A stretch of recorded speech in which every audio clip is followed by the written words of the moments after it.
Am I the a-hole for wanting my wife to stay up during a road trip and talk to me? I'm writing this right now at the hotel where I'm at because I'm genuinely at a loss of words.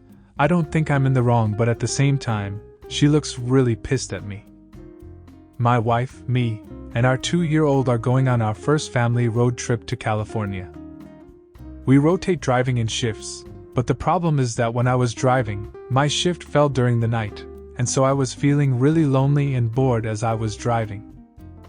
I'm not someone who can be left to his own thoughts very well, and I need people around me. I thrive on energy and excitement. My wife is a bit of the opposite. She's generally fine with being left alone and can sit quietly for hours and hours upon end. The problem is that around 11 p.m., I was driving and my wife and our son were in the back seat. I was feeling isolated, so I shook her awake, but then our son woke up, and well, you can probably guess what happens next. Once he quieted down, my wife began to quietly blow up at me about how much of a dick I was being. I told her that it wasn't fair for her to just sleep like that, and it made me feel like a driver. She then said that she doesn't force me to stay awake or engage with her, but I told her that that's a cheap blow because we're not the same people. And I kept my mouth shut while she was driving because I know she doesn't like distractions, even though it bothered me terribly.